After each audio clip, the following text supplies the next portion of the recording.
श्री राघव सरकार की जय। श्री सद्गुरु भगवान श्री जगतगुरु किया बाबा की जय। नारी शक्ति के संबंध में वैदिक ग्रंथों से बड़ा सुंदर तथ्य मिला है। वो है कि भारतीय संस्कृति में अनादि काल से ही नारी को पुरुष की अपेक्षा अधिक सम्मान दिया गया है। कैसे भाई? तो कहा गया कि नारी निंदा मत करो, नारी नर की खान, नारी से पैदा हुए ध्रुव प्रहलाद समान। बच्चे की सर्वप्रथम पाठशाला उसका घर ही है, जहाँ वह माता रूपी गुरु से त्याग, क्षमा, प्रेम, सहन शक्ति, सहानुभूति इत्यादि गुणों को ग्रहण कर वह अपने भावी जीवन का निर्माण करता है। माता अगर सुसंस्कारवती होती है, उनमें उस माता में उस तरह के माता में अगर उपयुक्त गुण वर्तमान है, यानी त्याग, क्षमा, प्रेम, सहानुभूति, सहन शक्ति इत्यादि अगर गुण उस माता में है, तो वह बच्चा का तो लौकिक जीवन का निर्माण करती है, साथ में उसका आध्यात्मिक जीवन का निर्माण करने में अग्रणी भूमिका का पाठ अदा करती है। शास्त्रों में देखा गया है, शास्त्रों में पढ़ने को मिलता है कि पिता, गुरु, भगवान की प्रथम पूजा न करते हुए सर्वप्रथम मातृदेवो भवः, माता के रूप में प्रथम पूजा की गई है।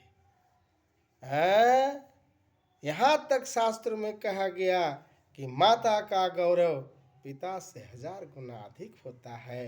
मनुस्मृति के अनुसार यत्र नार्यस्तु पूज्यन्ते रमन्ते तत्र देवता, यत्र यत्र यत्र तास्तु न पूज्यन्ते सर्वास्तत्र फला क्रियाः।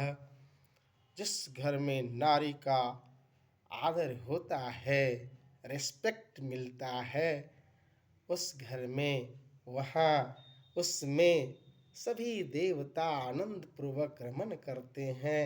और जिस घर में नारी का सम्मान नहीं होता है, तिरस्कार होता है, उसमें सभी कार्य निष्फल हो जाते हैं, सभी सिद्धियां प्रतिकूल हो जाती है। जिस घर में नारी का सम्मान नहीं होता, उसके अधिकारों की रक्षा नहीं होती,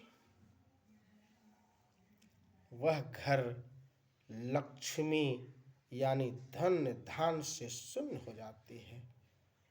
जिस घर में दुखी स्त्री रोते हुए अभिशाप देती है, दुख सहते हुए, प्रताड़ित होते हुए अगर अभिशाप देती है, तो वह घर या उस घर में धन, पशु और संतान सभी कुछ नष्ट हो जाते हैं।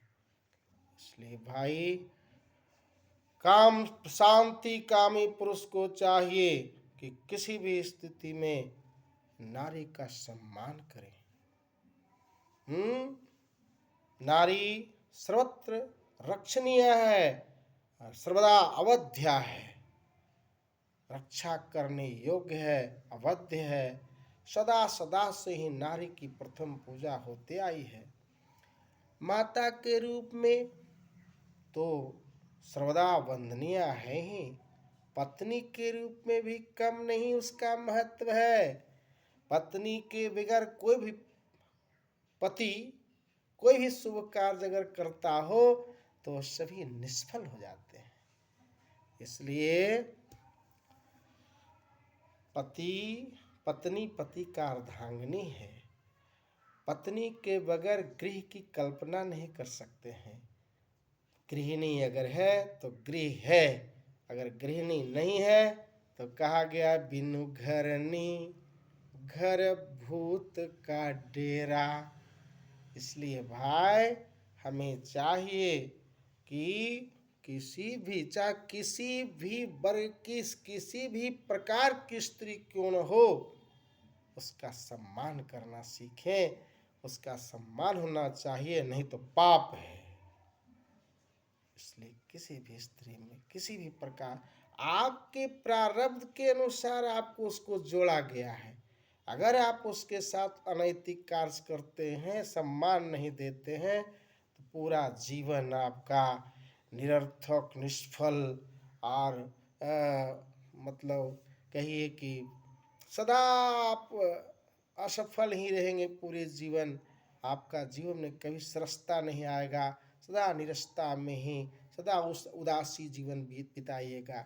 इसलिए हर हालत में चाहे आपकी पत्नी जैसी भी मिली हो, उसके साथ सामंजस्य बनाकर उसका सम्मान करते हुए अपने जीवन की मंगल कामना करें। इन्हीं बातों से मैं अपनी बातों को विराम देता हूँ। जय श्री सीताराम। सीताराम। इससे शिक्षा लें कि नारी शक्ति क्या है, उसके बिना कुछ नहीं हो सकता है। आपके संतति का वो कितना अच्छा से पालन करती, चाहे वो कैसे भी स्त्री हो। इसलिए हमें अपने नारी का, हमें अपनी पत्नी का, हमें अपनी गृहिणी का, अपने भार्या का, अपनी अर्धांगिनी का हर तरह से रक्षा करनी चाहिए, सम्मान करनी चाहिए, आदर देना चाहिए। श्री सीताराम नाम महाराज की जय हो, जय हो, जय हो।